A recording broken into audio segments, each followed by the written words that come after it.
सभी को मेरा नमस्कार। मैं डॉक्टर अमृत और अब हम पढ़ रहे हैं मानव बस्तियाँ। मानव बस्तियों में सबसे पहले हमने ये देखा, इससे पहले वाले जो टॉपिक हमने पढ़ा ग्रामीण बस्तियाँ, उन्होंने बताया कि मानव बस्तियाँ मुख्यतः दो प्रकार की होती हैं, ग्रामीण बस्तियाँ और नगरीय बस्तियाँ। इससे पहले हमने देखा कि मानव बस्तियाँ क्या होती है, तो किसी भी प्रकार और आकार के घरों का समूह जिनमें मानव निवास करता है वह मानव बस्ती कहलाता है। तो यह एक पल्ली से लेकर के और महानगर तक हो सकता है जो मानव बस्ती है। उसके बाद में हमने ग्रामीण बस्तियाँ देखा जिसमें प्राथमिक क्रियाकलापों की बहुलता होती है। और अब हम पढ़ रहे हैं नगरीय बस्तियाँ। नगरीय बस्तियों की हम बात करें तो नगरीय बस्तियाँ या ग्रामीण बस्तियों के विपरीत नगरीय बस्तियाँ जो होती हैं वो ज़्यादा सन्नत होती हैं और विशाल आकार की होती हैं। जो हमारी ये नगरीय बस्तियाँ हैं, ग्रामीण बस्तियों की बजाय ये सन्नत होती हैं कि ज़्यादा निकट उनके आवास स्थित होते हैं और विस्तृत रूप से फैली हुई होती हैं। तो ऐसे बड़े बड़े जो अधिवास जिनमें द्वितीयक और तृतीयक क्रियाकलापों का विशिष्टीकरण हमें मिलता है, नगरीय बस्ती कहलाती है। इसमें प्राथमिक क्रियाकलापों में लोग काम नहीं करते हैं। नगरीय बस्तियों में अधिकांशतः द्वितीयक और तृतीयक क्रियाकलापों के द्वारा लोग हैं जो अपना जीवन यापन करते हैं। ये बस्तियां अनेक प्रकार के आर्थिक क्रियाएं करती हैं, जिनमें से मुख्यतः एक कृषि प्रकार की आर्थिक क्रियाएं होती हैं और अधिकांशतः लोग प्रशासनिक प्रकार्यों में संलग्न रहते हैं। जो प्रशासन से संबंधित जो कार्य हैं, सेवाएं हैं, उनमें से संबंधित अधिकांशतः नगरीय बस्ती के लोग अपनी आर्थिक क्रियाओं की और आवश्यकताओं की पूर्ति करते हैं। अर्थात इसमें द्वितीयक और तृतीयक व्यवसायों में विशेषीकृत होती है नगरीय बस्तियों की। इसमें से अधिकांशतः द्वितीयक और तृतीयक जो कार्य हैं ये करते हैं नगरीय बस्तियों वाले लोग। अब हम देखते हैं नगरीय बस्तियों के निर्धारित दशाएं कौन कौन सी हैं। भारत में नगरीय बस्तियों के लिए जो निर्धारित दशाएं हैं ये 4 प्रकार की दशाएं मानी गई हैं। एक तो जनसंख्या का आकार माना गया है। जनसंख्या का आकार, इसमें यह बताया गया है कि यदि किसी क्षेत्र की जनसंख्या नगरीय बस्ती जब मानी जाएगी जब कम से कम वहाँ 5000 या इससे अधिक जनसंख्या वहाँ होना बहुत ज़रूरी है। उस क्षेत्र का जो जनसंख्या घनत्व है वह जनसंख्या घनत्व 400 व्यक्ति प्रति वर्ग किलोमीटर कम से कम इतना होना चाहिए। ये दूसरा निर्धारित दशा थी। तीसरी निर्धारित दशा है कि वह क्षेत्र कोई नगर पालिका वाला हो या नगर निगम वाला हो या छावनी बोर्ड वाला होना चाहिए, तब जाके वह नगरीय बस्ती मानी जाएगी। और ऐसे क्षेत्र की लगभग 75% से अधिक जनसंख्या गैर कृषि कार्यों में संलग्न होना चाहिए। तो नगरीय बस्तियों के निर्धारित तत्व है कि वहाँ जनसंख्या का आकार लगभग 5000 या इससे अधिक होनी चाहिए। जनसंख्या घनत्व 400 व्यक्ति प्रति वर्ग किलोमीटर या इससे अधिक होना चाहिए। वह क्षेत्र कोई नगर पालिका हो, नगर निगम हो या छावनी बोर्ड होना चाहिए। और उस क्षेत्र की जो जनसंख्या है 75% से अधिक जनसंख्या गैर कृषि कार्यों में संलग्न होनी चाहिए, तब वह नगरीय बस्ती मानी जाती है हमारे भारत के संदर्भ में।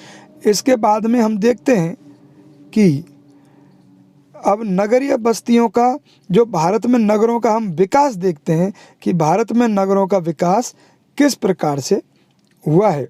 भारत में नगरों का विकास, तो भारत में नगरों के विकास के आधार पर, भारत में नगरों के विकास के आधार पर जो विभिन्न युगों में इनका विकास हुआ है, इस विभिन्न युगों में उनके विकास के आधार पर नगरों को कई प्रकारों में बांटा गया है, जिनमें प्रमुख रूप से हैं प्राचीन नगर, जो सबसे पहले के नगर हैं। प्राचीन नगर, प्राचीन नगरों को हम देखते हैं तो इनमें कौन कौन से आते हैं। इनमें ऐसे नगरों का विकास हुआ था प्राचीन समय में जो धार्मिक और सांस्कृतिक केंद्र के रूप में सबसे पहले जो मुख्य केंद्र थे वहाँ लोगों का बसाव शुरू हुआ, वहाँ नगरीकरण शुरू हुआ, वहाँ सुविधाओं का विकास शुरू हुआ। तो प्राचीन नगर धार्मिक एवं सांस्कृतिक केंद्र के रूप में विकसित हुए। ऐसे प्रमुख प्राचीन नगर कौन कौन से हैं? एक तो वाराणसी है, जिसको हम काशी भी कहते हैं, उत्तर प्रदेश में पड़ती है। एक प्रयाग है जिसको वर्तमान में हम इलाहाबाद बोलते हैं, एक पाटलिपुत्र है जिसको वर्तमान में हम पटना बोलते हैं जो बिहार की राजधानी है, और एक मदुरई है, यह शहर तमिलनाडु में है। तो इन सब का विकास धार्मिक और सांस्कृतिक केंद्र के रूप में हुआ है। इसके बाद में यदि हम मध्यकालीन नगरों की बात करें, तो मध्यकालीन नगरों का जो विकास हुआ है ये राज्य और रजवाड़ों के मुख्यालय के रूप में हुआ है। मध्यकालीन जो राजा महाराजाओं का जो शासन था उस टाइम पे, हमारा देश जब आज़ाद नहीं हुआ था, तो उसमें मध्यकालीन नगर का जो विकास राज्य और रजवाड़ों के जहाँ मुख्यालय हुआ करते थे उनके रूप में इनका विकास हुआ है। जैसे दिल्ली में तो मुग़ल शासन या फिर उससे पहले भी बहुत सारे सल्तनत ने जो शासन किया था। दिल्ली, जयपुर, जैसे यहाँ पे कछुआ राजाओं का शासन था। आगरा, लखनऊ, नागपुर, हैदराबाद आदि ये मध्यकालीन नगर हैं जो राज्य और रजवाड़ों के मुख्यालय के रूप में इन शहरों ने प्रतिनिधित्व किया है और इन शहरों का विकास हुआ है। अब हम देखते हैं आधुनिक नगर ये विकास हुआ इनका अंग्रेज़ों के आने के बाद में इनका विकास होता है। अंग्रेज कहीं एक जगह पे रहते हैं और अपने प्रशासनिक व्यवस्थाएं किसी केंद्र से चलाते हैं और धीरे धीरे वहाँ एक शहर का विकास हो जाता है। तो आधुनिक नगर के बारे में हम चर्चा करते हैं। तो इनका तीव्र गति से विकास तो हुआ है अंग्रेज़ों के आने के बाद में। वो कौन कौन से शहर थे? वो वे शहर थे जहाँ अंग्रेज़ों ने अपनी सुविधाओं की दृष्टि से उस क्षेत्र में रहे और जहाँ से शासन किया, जहाँ व्यापार के केंद्र हों, चाहे जहाँ पे उद्योग लगाए हों, चाहे जहाँ से प्रशासन किया हो, उनमें से देखते हैं कौन कौन से हैं। तो नगर समुद्र के रास्ते से भारत में प्रवेश करते हैं और वह तटों पे आकर के अपनी वहाँ कोठियाँ स्थापित करते हैं, दुर्ग स्थापित करते हैं। तो सबसे पहले वहीं से आयात निर्यात और व्यापार का कार्य करते हैं। तो पत्तन नगरों का विकास उन्होंने सबसे पहले किया था। तो पत्तन नगरों में जैसे सूरत हो गया, दमन, गोवा, पांडिचेरी आदि नगरों का विकास, जो आधुनिक नगर हैं, सब सुविधाओं से संपन्न हैं, इनका पत्तन नगरों का विकास अंग्रेज़ों के समय के बाद में शुरू हुआ। उसके बाद में औद्योगिक नगर वो होते हैं जहाँ किसी उद्योग को स्थापित करने के बाद में धीरे धीरे नगरीय बस्तियों का विकास हो जाता है। जैसे जमशेदपुर में लोह इस्पात कारखाना लगाया गया झारखंड में, और उसके बाद में अब नगरीय सभ्यता का वहाँ नगरीय रूप ले लिया उस बस्तियों ने, और वो सब सुविधाओं की दुकानें खुली, फिर और उद्योग लगने लगे, बहुत सारे ऑफिस खुले। इस प्रकार से वहाँ नगर का पूरी तरह विकास हो गया। प्रशासनिक नगरों की बात करें तो ऐसे नगर होते हैं जहाँ से किसी भी राज्य का प्रशासन चला जाता है। ये राजधानी वाले नगर होते हैं। जैसे चंडीगढ़ है, तो चंडीगढ़ पंजाब और हरियाणा की राजधानी है। गांधीनगर है, ये गुजरात में है। भुवनेश्वर ये उड़ीसा में है। बम्बई महाराष्ट्र में है। चेन्नई तमिलनाडु की राजधानी है, और ये कलकत्ता बंगाल की राजधानी है, और ये पत्तन शहर भी है। तो इस प्रकार से ये प्रशासनिक नगरों का विकास हुआ है। तो पत्तन नगर, औद्योगिक नगर और प्रशासनिक नगर, इनके बाद में अनुषंगी जो नगर हैं इनका भी विकास देखने को मिलता है। जैसे कोई भी शहर जो होता है तो शहरों का विकास इतना ज़्यादा हो जाता है कि वो अपने आसपास में वो विस्तृत रूप से फैल जाता है। जैसे ये शहर है, ये अपने आसपास में विस्तृत रूप से फैल गया, और ये धीरे धीरे इसने क्या है कि सारे शहरों को ये सम्मिलित कर दिया। तो ये शहर छोटे मोटे ये आपस में एक दूसरे से जुड़ जाते हैं, ये अनुषंगी नगर कहलाते हैं। जैसे दिल्ली के चारों ओर जो शहरों का विकास होता है, वहाँ पर गुड़गांव और गाजियाबाद ये अनुषंगी नगर हैं, इनका विकास हो गया। ये आपस में दिल्ली से जुड़ गए। अब इनका पता भी नहीं लगता, लोग वहाँ पर जाते हैं तो कब गुड़गांव आता है, कब दिल्ली आ जाता है, सब एक मेक से ही हो गए हैं। इसके बाद में हम देखते हैं, इसके बाद में हमें देखने को मिलता है भारत में नगरीकरण की जो प्रवृत्ति है। सबसे पहले तो हम इसे देखते हैं, भारत में नगरीकरण किस प्रकार से होता है। तो नगरीकरण की माप देखते हैं सबसे पहले कि नगरीकरण के स्तर की माप क्या क्या है। तो नगरीकरण के स्तर की माप हमें देखने से पता लगता है। तो इसमें ये देखते हैं कि कुल जनसंख्या में कुल जनसंख्या में नगरीय जनसंख्या का प्रतिशत कितना है। तो ये जो हम निकालते हैं यही नगरीकरण के स्तर की माप है, भारत में नगरीकरण। तो ये इधर हमने एक सारणी के माध्यम से दिखाया, ये वर्ष हैं और ये है जो कुल इस वर्षों में कुल जनसंख्या का प्रतिशत है और ये इसमें वृद्धि दर है। तो अगर हम भारत की बात करें हम, तो भारत में 1901 में 10.8% जनसंख्या हमारे यहाँ शहरों में निवास करती थी। 1951 में ये बढ़ करके 17.29% जनसंख्या हमारे यहाँ नगरीकृत हो गई है। 2001 की बात करें तो 27.78% जनसंख्या हमारे यहाँ नगरों में निवास करने लग गई है और 2011 की जनगणना के अनुसार 31.16% जनसंख्या हमारे यहाँ नगरों में निवास करती है। जो अगर हम इनकी वृद्धि दर की बात करें तो 2001 से 2011 के बीच में नगरीय जनसंख्या में 31.08% की वृद्धि होती है और कुल नगरीय जनसंख्या है 31.16% है। जबकि 2001 में जो नगरीय जनसंख्या होती है वह 27.78% जनसंख्या होती है। लेकिन अगर 1991 से 2001 के बीच में जो जनसंख्या में वृद्धि होती है वह 31.13% की जनसंख्या में वृद्धि होती है। तो 2011 में कुल नगरीय जनसंख्या कितनी है, 31.16% है और कुल दशकीय वृद्धि दर कितनी हुई है, कुल दशकीय वृद्धि दर हुई है 31.08% कुल दशकीय वृद्धि दर इसमें हुई है। तो भारत में जो नगरीकरण की जो स्तर की माप है इसमें हमने ये देखा कि कुल जनसंख्या में नगरीय जनसंख्या का प्रतिशत कितना है। हमने देखा कि 1901 में तो 10% हमारे यहाँ जनसंख्या जो थी वह 1951 में बढ़ करके 17.29% हमारे यहाँ जनसंख्या हो गई है। जो 2011 में यह जनसंख्या बढ़ करके 31.16% जनसंख्या हमारे यहाँ बढ़ करके हो गई है। अब हम जनसंख्या के आकार के आधार पर नगरों का वर्गीकरण करते हैं। तो जनसंख्या के आकार के आधार पर नगरों का वर्गीकरण, इसमें हम देखते हैं कि आकार के आधार पर नगरों का वर्गीकरण। तो आकार के आधार पर नगरों को 6 वर्गों में विभाजित किया गया है। तो आकार के आधार पर कितने वर्गों में विभाजित किया गया है, 6 वर्गों में विभाजित किया गया है। अब हम ये देखते हैं 6 वर्गों में कौन कौन से नगर हैं। तो पहला जो है इसको जैसे नगर का विकास किस प्रकार से होता है, कैसे छोटा नगर क्या होता है, उससे बड़ा नगर, महानगर, मेगा नगर या नगरीय संकुल, ये कौन कौन से क्षेत्र होते हैं, इनको कितनी जनसंख्या के आधार पर ये मापा जाता है, इसको हम सबसे पहले देखते हैं। तो जो नगर है यह क्या होता है, या फिर नगर को प्राथमिक वर्ग का नगर है जो शुरुआती विकास का नगर है, इसे हम नगर की श्रेणी में रखते हैं। तो उसमें कितनी जनसंख्या एक मानक होती है। तो हम देखते हैं नगर 1 लाख या उससे अधिक जनसंख्या वाले जो क्षेत्र होते हैं, जो कस्बे होते हैं, यो नगर कहलाते हैं या प्राथमिक वर्ग का नगर कहलाता है।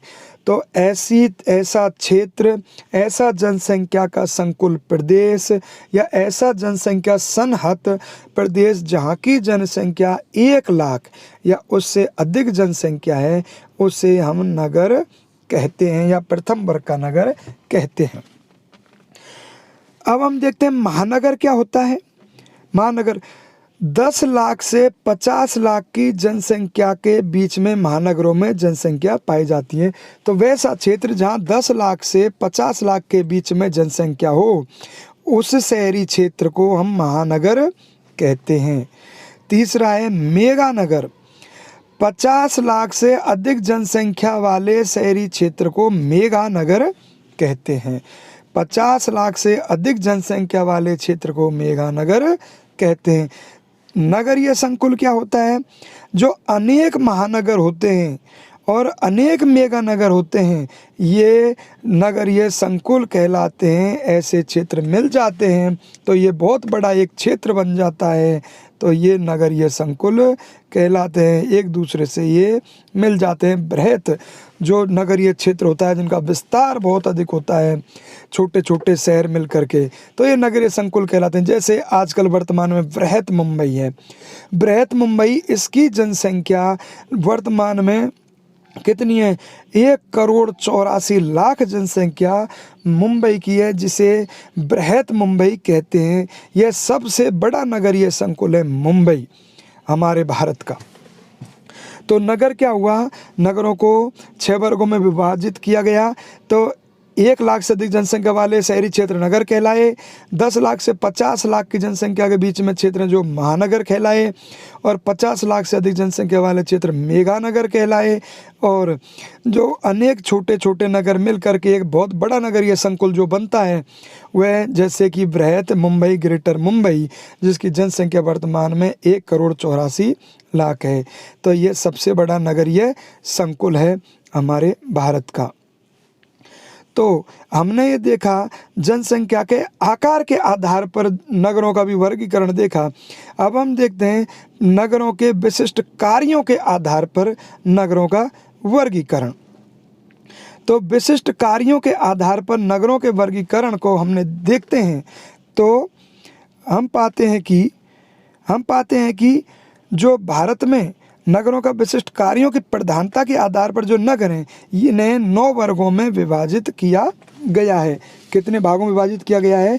9 वर्गों में विभाजित किया गया है, जिनमें पहला है प्रशासनिक नगर, दूसरा औद्योगिक नगर, तीसरा परिवहन नगर, चौथा वाणिज्य और व्यापारिक नगर, पांचवा खनन नगर, छठा गैरीसन या छावनी नगर, सातवां धार्मिक या सांस्कृतिक नगर, आठवां शैक्षणिक नगर और नौवां पर्यटन नगर। इस प्रकार से नगरों को कार्यों की प्रधानता के आधार पर विकसित किया गया है। तो कार्यों की प्रधानता के आधार पर किस प्रकार से विकसित किया गया है, ऐसे हम देखते हैं। सबसे पहले देखते हैं हम प्रशासनिक नगर। प्रशासनिक नगर क्या होते हैं?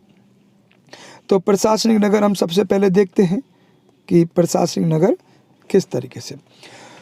तो उच्च क्रम के प्रशासनिक मुख्यालय जिनमें पाए जाते हैं, जहाँ से ऐसे जो नगरीय क्षेत्र जहाँ से किसी राज्य का प्रशासन चलता है, जहाँ सारे मुख्यमंत्री, राज्यपाल बैठते हैं, जो प्रशासन की धुरी होता है, केंद्र होता है, ऐसे क्षेत्रों को प्रशासनिक नगर कहते हैं। ये लगभग मुख्यतः ये राजधानियाँ होती हैं। इनमें ये उच्च क्रम के प्रशासनिक मुख्यालय होते हैं, जिनमें प्रशासनिक कार्यों की प्रधानता होती है। ये प्रशासनिक नगर कहलाते हैं। इनमें मुख्यतः राजधानी वाले नगर हैं। जैसे भारत की राजधानी नई दिल्ली है, तो नई दिल्ली से पूरे भारत का प्रशासन चलाया जाता है। पंजाब हरियाणा की राजधानी चंडीगढ़, और राजस्थान की राजधानी जैसे जयपुर, यूपी की राजधानी जैसे लखनऊ, बिहार की राजधानी जैसे पटना, और मध्य प्रदेश की राजधानी जैसे भोपाल, गुजरात की राजधानी जैसे गांधीनगर। ये सभी प्रशासनिक नगर होते हैं, प्रशासनिक नगर हैं। अब हम देखते हैं औद्योगिक नगर। औद्योगिक नगर हम देखते हैं कि औद्योगिक नगर कौन कौन से होते हैं।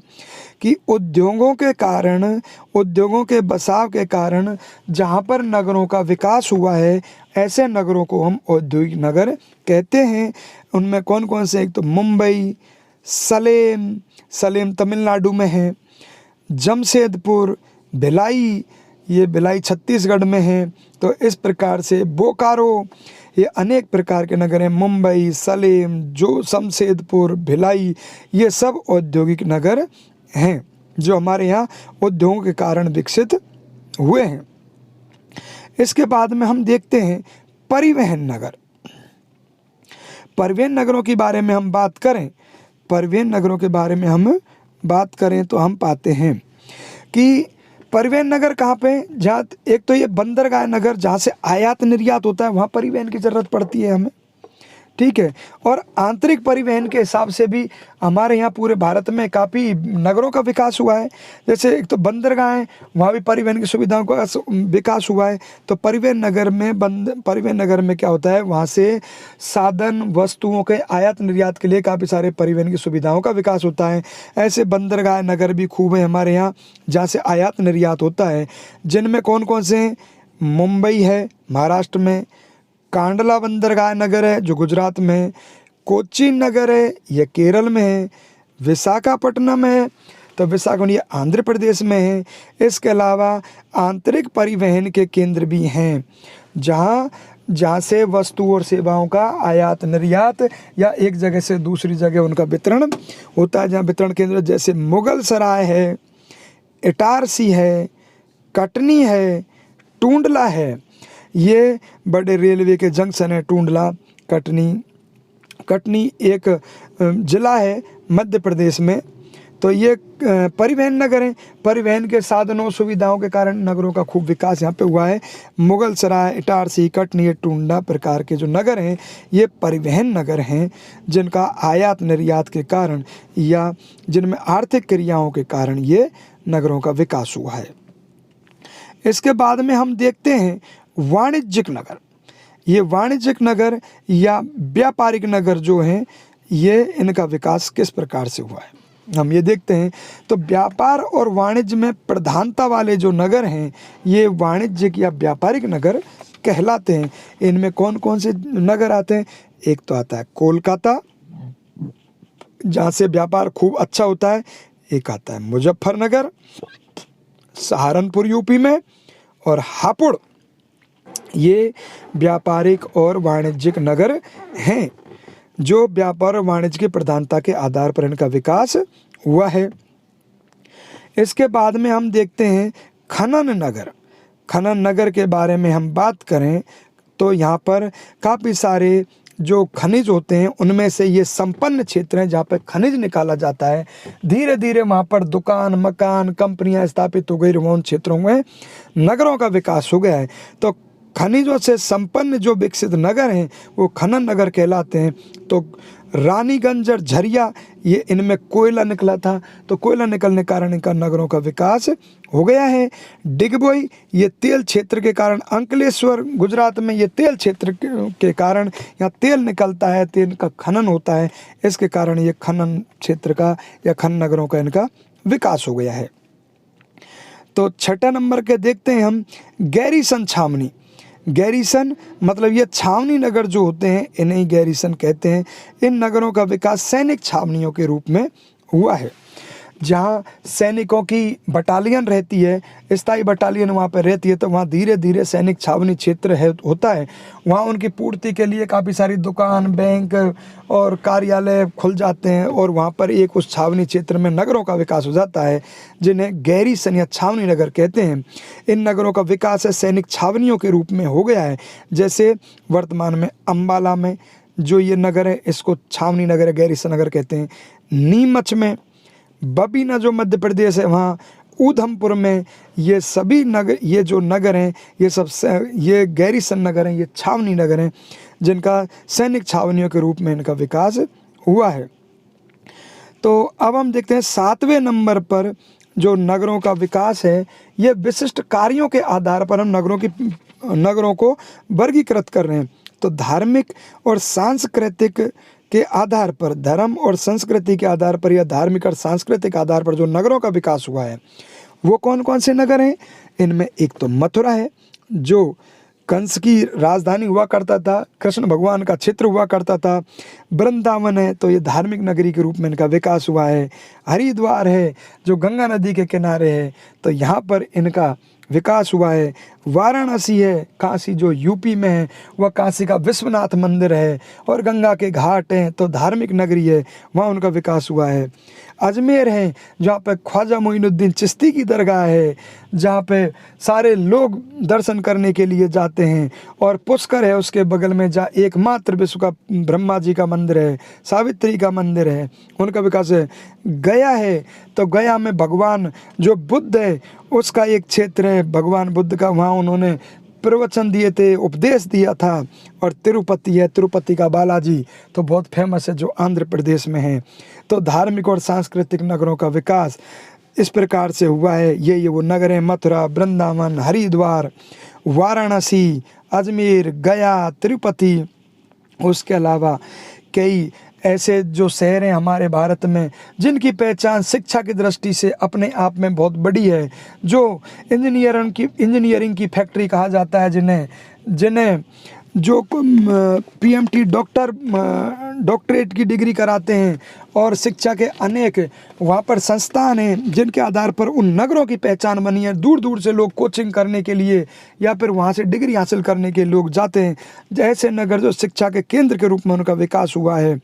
ऐसे नगरों में हमारे राजस्थान में पिलानी है, और उत्तराखंड में रुड़की है, उत्तर प्रदेश में इलाहाबाद है, राजस्थान में कोटा है जो इंजीनियरिंग फैक्ट्री कहलाता है, और ग्रेटर नोएडा है। इन नगरों का विकास एक शैक्षिक दृष्टि से हुआ है, शैक्षिक नगरों की दृष्टि से इनका विकास हुआ है। इनके अलावा पर्यटन नगर जो 9वें नंबर पे हैं, हम देखते हैं पर्यटन नगर। तो इन पर्यटन नगरों का विकास, ये पहाड़ी क्षेत्रों वाले क्षेत्र होते हैं या फिर अच्छी जलवायु वाले क्षेत्र होते हैं जो जनता को आकर्षित करते हैं। गर्मियों में ठंड का मौसम, सुहावना मौसम होता है। दूर दूर से विदेशी और स्वदेशी सारे लोग वहाँ पर घूमने जाते हैं। तो जब घूमने जाते हैं तो उनके लिए रहने के लिए, खाने के लिए ऐसी व्यवस्थाओं का धीरे धीरे विकास हुआ, और बड़े क्षेत्र के रूप में विकास हो गया, और वहाँ पे नगर या बस्तियाँ बस गई, बड़े नगरों का विकास हो गया। इसी प्रकार से हमारे यहाँ राजस्थान में जो सिरोही जिले में है, जिसे राजस्थान का कश्मीर कहा जाता है, माउंट आबू का विकास हो गया। तो पर्यटन नगर राजस्थान माउंट आबू है। उत्तराखंड में नैनीताल है, मसूरी है, शिमला है हिमाचल प्रदेश में। तमिलनाडु में जो पहाड़ी क्षेत्र में बसा हुआ एक रमणीय स्थान ऊटी है, और राजस्थान में जोधपुर है, और जो पूर्वी भारत में जहाँ पश्चिम बंगाल का उत्तरी क्षेत्र दार्जिलिंग जिले में दार्जिलिंग है, जहाँ की चाय बहुत फेमस है, चाय उत्पन्न होती है। ये वाकई दर्शनीय स्थल हैं। इंसान को अपने जीवन में इनमें घूमने के लिए ज़रूर जाना चाहिए, ताकि हमें पता लगे कि विदेश से भी लोग भारत में जो घूमने के लिए आते हैं, और हम यहाँ के यहीं हमारे यहाँ घूमने वाले स्थलों को नहीं देखते हैं। हमें इन्हें देखना चाहिए, ताकि हमें भारत में जो पर्यटन है या भारत की जो सांस्कृतिक और धार्मिक रूप से हमें जानकारी मिले, हमारा भी बुद्धि का विकास हो, हम भी भारत के ऊपर गर्व कर सकेंगे, हमारे ये इतनी अच्छी अच्छी चीज़ घूमने के लिए हैं। तो इसके अलावा ये जो नगर हैं, वर्तमान में जो नगर हैं, ये अब अधिकांश नगर विविध कार्य वाले हैं, जो में नगरों के रूप में विकसित हुए हैं अभी। तो पहले तो क्या होता था, इससे पहले धार्मिक और सांस्कृतिक रूप से नगरों का विकास हुआ। इसके बाद में नगरों का विकास अपने जो विशिष्ट कार्य जिस नगर में किए जाते हैं उनके आधार पर उन नगरों का विकास हुआ। लेकिन वर्तमान में देखने को मिलता है कि अब तो सभी नगरों में सभी प्रकार से कार्य करने लग गए हैं लोग, इसलिए अब तो सब तरह से नगरों में हर कार्य का विकास हुआ, हर कार्य किया जाता है, तो सभी चीज़ें हर नगर में उपलब्ध हो जाती हैं। तो अधिकांश नगर हैं वो विविध कार्य करने वाले नगरों के रूप में अब हमें मिलते हैं। इस प्रकार से हमारा यह मानव बस्तियों वाला अध्याय इस टॉपिक पे समाप्त हो जाता है। हमने मानव बस्तियां किसे कहते हैं ये देखा, ग्रामीण बस्ती और मानव बस्तियों के प्रकार देखे, इनका अर्थ देखा, और इस प्रकार से हमारा ये जो टॉपिक है मानव बस्तियां, यह यहाँ पे समाप्त हो जाता है। मेरा यह आपसे निवेदन है कि जिस भी जो मेरे से जुड़ा हुआ है, जो मेरे वीडियो देखता है, इसने अभी तक जो चैनल सब्सक्राइब नहीं किया है तो उसको कृपया सब्सक्राइब कर लें और बेल आइकन को दबाएं और इसको सुनें। ये जो भी आपको उपयोगी वीडियो लगता है उसको आप सुनें, और जिनके औरों के लिए, आपके लिए अगर नहीं है तो किसी और के लिए जो पढ़ने वाला विद्यार्थी है, तैयारी करने वाला विद्यार्थी है, उनके लिए उपयोगी है, तो उनको इस वीडियो को सुनने का सुझाव दें। उनको इस वीडियो की जो लिंक है इसको शेयर करें, और मुझे सुनने के लिए बहुत बहुत धन्यवाद।